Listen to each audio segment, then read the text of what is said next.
gracias por estar aquí. Estamos en el tercer día y pues ya vamos hacia el final del congreso. Gracias por acompañarnos. Bueno, mi trabajo, como lo acaban de mencionar, es el resultado, digamos, de un proyecto de investigación que se formalizó como prácticas profesionales, donde participaron alrededor de 13, 14 estudiantes que pudieron trabajar conmigo un conjunto de datos que desde hace casi 30 años habían estado por ahí guardados. Eso implica que este trabajo es el resultado de muchos años de trabajo de campo. Algo muy importante porque nosotros no estamos trabajando únicamente en fuentes escritas ni diccionarios, sino que hay trabajo detrás. El diccionario del español de Sonora. Yo me voy a atrever, y lo tengo que decir así por la historia que me antecede, ¿qué es lo que sucede con la metodología tradicional, integral y diferencial que en México ha causado mucho revuelo? Y bueno, quienes conocemos la lexicografía y los diccionarios que existen en nuestro país saben a lo que me refiero. Un dato muy importante es que existe un vocabulario sonorense publicado por Rúa de 1966. Eso significa que se han hecho ediciones y ediciones y reediciones, y desde 1966 no existe ninguna versión actualizada. La última que hizo el gobierno del estado es precisamente en 2006, y son puras revisiones. Así que nuestra investigación, nuestro trabajo inicia con la revisión del vocabulario sonorense de Sobarzo, que es un referente obligado para lo que Lope Blanche describió como las hablas del noroeste. Entonces, quienes nos dedicamos a esto, a los diccionarios, podemos ubicar fácilmente esto. En el año 2006 a mí me tocó hacer el prólogo de la última edición, y únicamente quisiera enfatizar, llama la atención también ver cómo el trabajo de un autor de principios de los años 60 logró sintetizar en forma de diccionario la identidad del sonorense.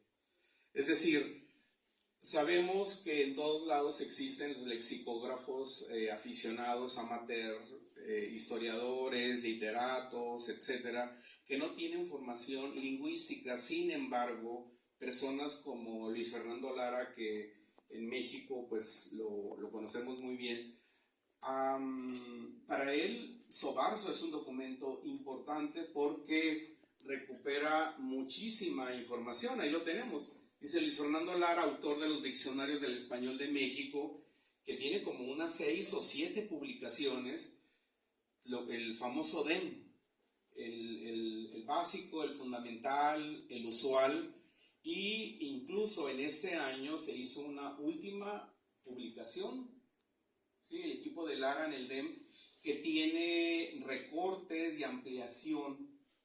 Y cuando hablemos de Luis Fernando Lara vamos a hacer referencia a los diccionarios integrales. Digo yo en 2006, hace mucho dije, creo que hace falta realizar investigaciones de mayor reflexión para caracterizar el habla dialectal del sonorense en el contexto de la lingüística moderna, y respecto del español mexicano se vuelve necesaria la elaboración de un nuevo diccionario que bla, bla, bla, bla, bla, bla. Trabajar léxico es un terreno resbaladizo. Todos los lingüistas sabemos por qué.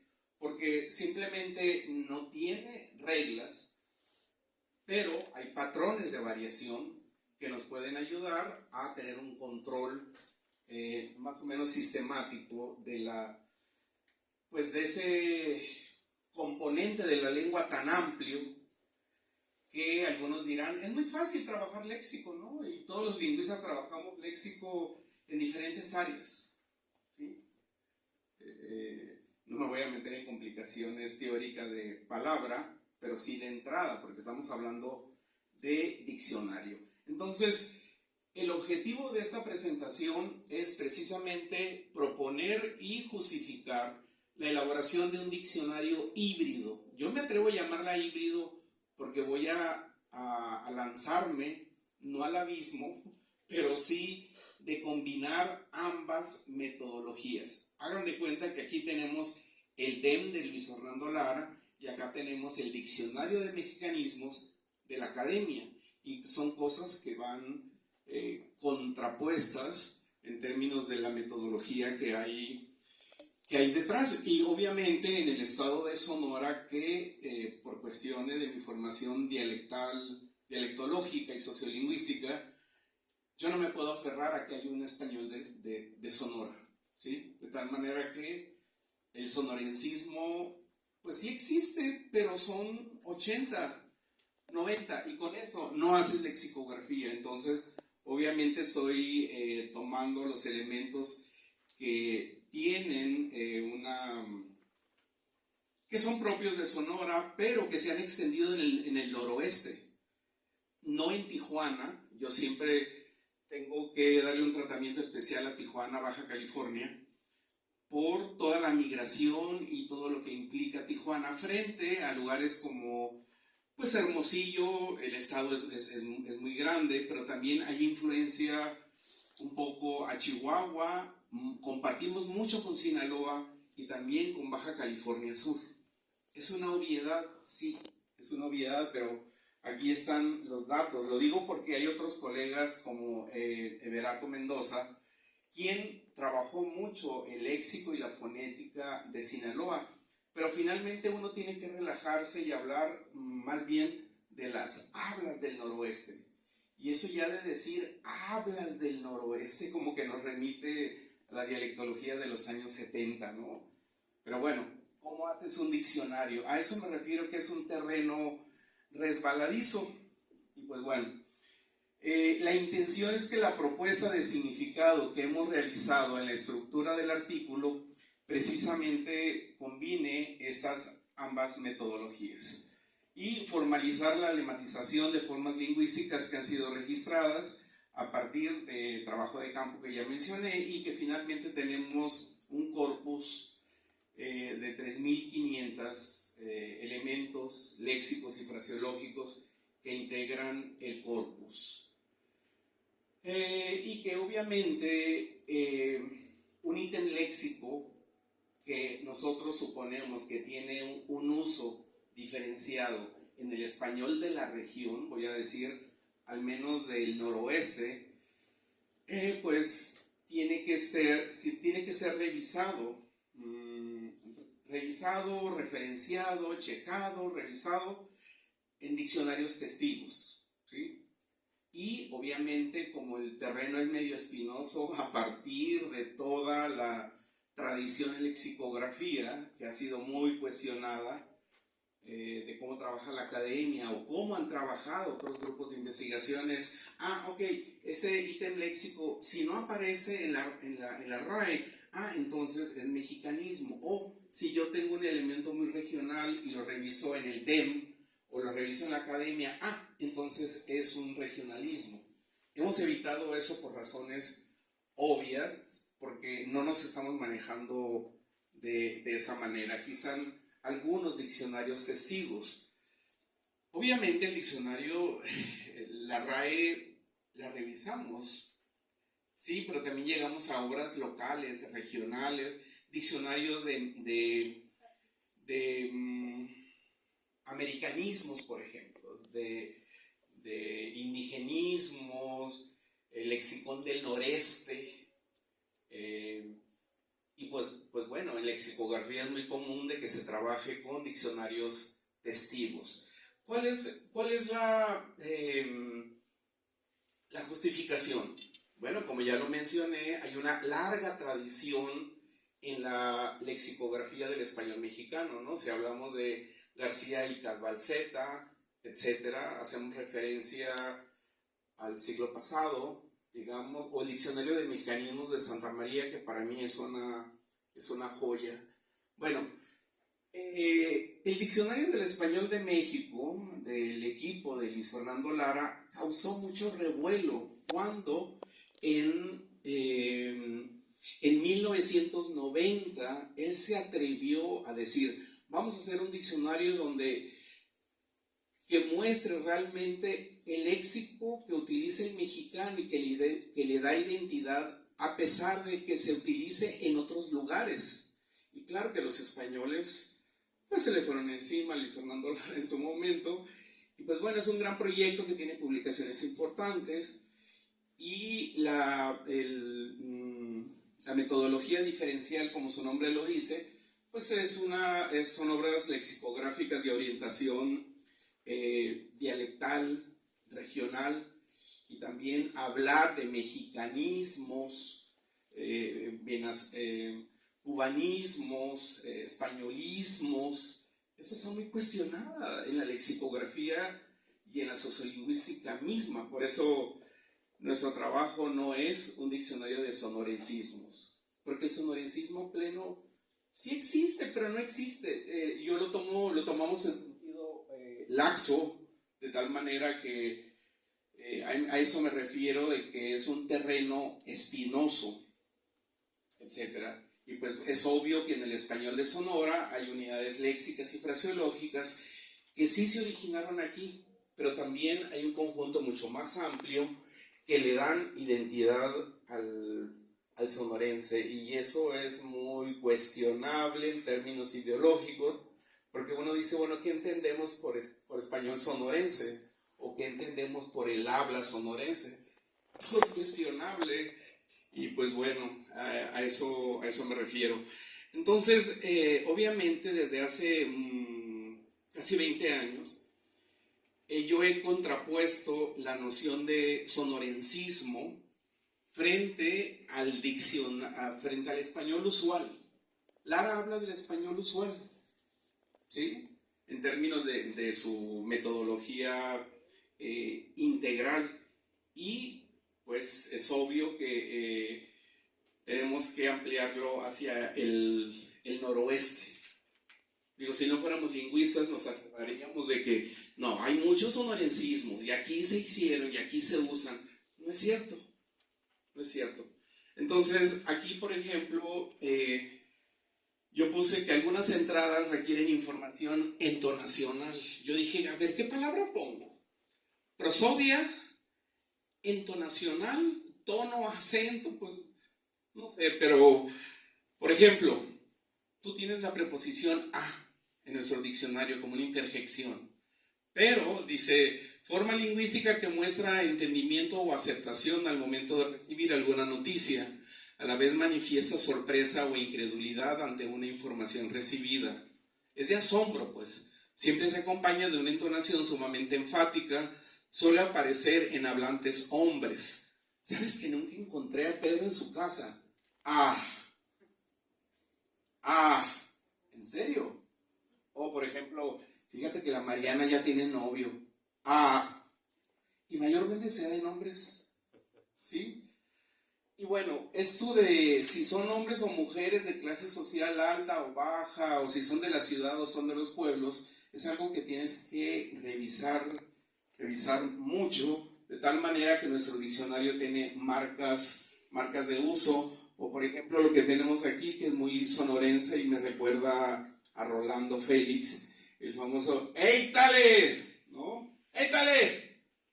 Como un saludo. Entonces nosotros no podemos definir este tipo de expresiones únicamente así, como ¡éitale! Los ejemplos ahí están. ¡Éitale! No te había visto. ¿Cómo estás? ¡Éitale! No te comas todo el pan. ¡Éitale! Se me olvidó la billetera. Y es que la situación realmente era difícil porque estábamos pasando por un momento importante. ¡Éitale! Entonces, hay ejemplos bonitos de este tipo. El diccionario es un diccionario semasiológico, descriptivo, híbrido, sincrónico, porque no hemos hecho un corte exacto, pero será de 4 décadas atrás y con el español actual. Entonces, hay cosas actuales, por ejemplo, para eso me gustabas. Ah, para eso me gustabas, un reclamo, ¿no? O por ejemplo, hay tantos ejemplos. Por ejemplo, no, me acabas de perder. Con lo que me acabas de diciendo, me acabas de perder. Pero este es otro ejemplo de que, madre, para eso me gustabas. Entonces, esas son las formas actuales. Y registra breve información antropológica y enciclopédica breve en caso de los objetos culturales, de los grupos originarios y toponimia, ¿no? Y tomamos una decisión que las unidades fraseológicas las decidimos ordenar por la primera palabra y no por la palabra de más peso semántico, las unidades fraseológicas. ¿Por qué? Porque no lo dije, pero este diccionario es para la gente común y corriente. Evitamos las definiciones que sean demasiado técnicas y también la terminología. Obviamente lleva información gramatical y pues bueno, tampoco es etimológico. Nos llevaría mucho tiempo hacer esto. Obviamente la toponimia Yoreme y Ópata es muy fuerte. Muy fuerte. Y aquí pueden ver el mapa de Sonora, no se alcanza a leer, pero ahí está toda la toponimia Yoreme y Ópata. Pima, Pápago, Seri han aportado menos de 5 topónimos, pero el Mayo, Yoreme y el Ópata, por eso me interesa la historiografía también, pues existe, pues está lleno Sonora de Banamichi, Óputo, que se le cambió a Villa Hidalgo, porque pues, somos sonorenses, etcétera. Y hay muchos ejemplos, yo solamente voy a mencionar para los que no son de aquí: Bacadegua, Chiaribechi, Yepachi, Mazatán, Tepupa, Babiácora, Conchi, Huepa, Guásabas, Banami, Chipucurpe, Imuris, Bavispe, Bacerac, por ahí tenemos el litio. Aquí está el famoso diccionario de la academia. A mí me parece muy interesante el subtítulo de este diccionario. Vean el subtítulo, qué bonito. Se supone que ese diccionario de mexicanismos debiera ser, bueno, es un diccionario diferencial, pero habla de diccionario de mexicanismos propios y compartidos 2023. Y ahí Compani nos da una definición de qué es un mexicanismo. Entonces, en este diccionario de mexicanismos, obviamente vienen marcas dialectales, como por ejemplo en Vichy, Chimtesle, Pepena, Porrazo. Ya me dijeron que faltan 3 minutos, o quizá 1. Y hay marcas de uso, etcétera, etcétera, etcétera. Ahí decía que el sonorencismo debe tomarse de manera tranquila. Y esto, por ejemplo, embicharse, viene de bichi. Bicharse dirían en Navojoa, embicharse dirían en Hermosillo. Sibori, Baipins, Wipers, hay cosas muy obvias y muy fáciles, pero ¿qué tal ejemplos como corriendito, calmadón, ablichi, pachorrudo, buquerío, rizadas? Pues ahí les encargo la morfología.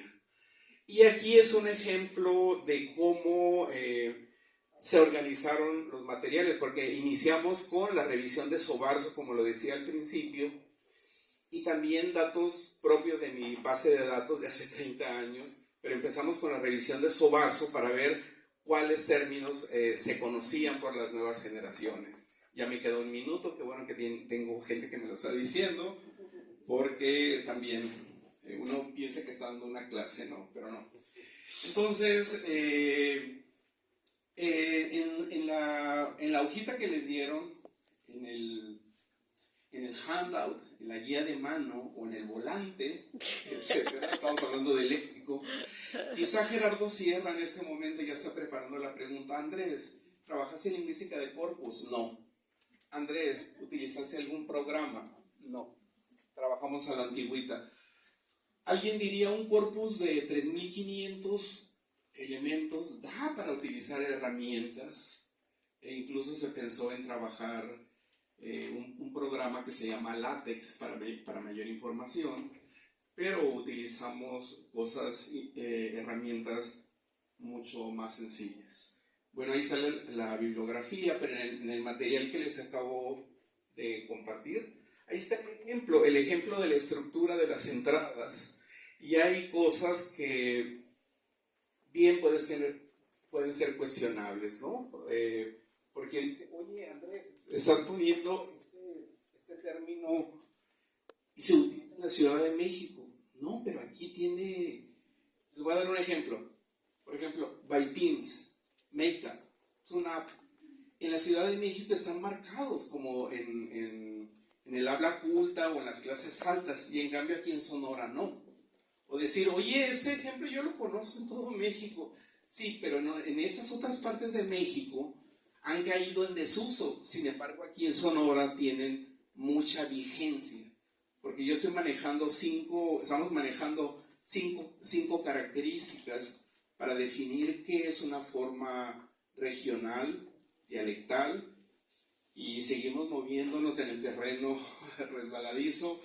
Lo último que voy a decir es que este material en un 85% lo tenemos definido, y ya que lo terminemos, a punto de cerrarlo, una parte muy importante es dárselo a revisar a jóvenes y adultos seleccionados de antemano para que puedan emitir los juicios que nosotros estamos asignando. Obviamente la gente joven que me acompañó en este proyecto son quienes me dieron las nuevas formas lingüísticas y que también dijeron, esto de Sobarzo yo no lo conozco, jamás. Sin embargo, Sobarzo aporta elementos que todavía tienen vigencia. Gracias.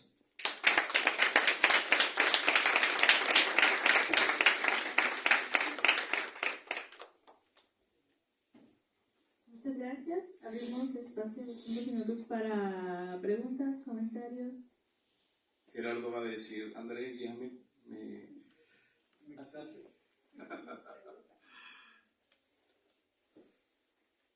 Sí, es un corpus, pues depende desde qué nivel se vea, ¿no? Qué tan amplio, qué tan breve, pero han sido años de estar trabajando con él y estarlo referenciando con los diccionarios testigos y estar opinando sobre las mismas definiciones. Estas definiciones no son las últimas porque les faltan detalles, ¿no? Lo padre es que estas entradas tienen ejemplos. ¿Lilian?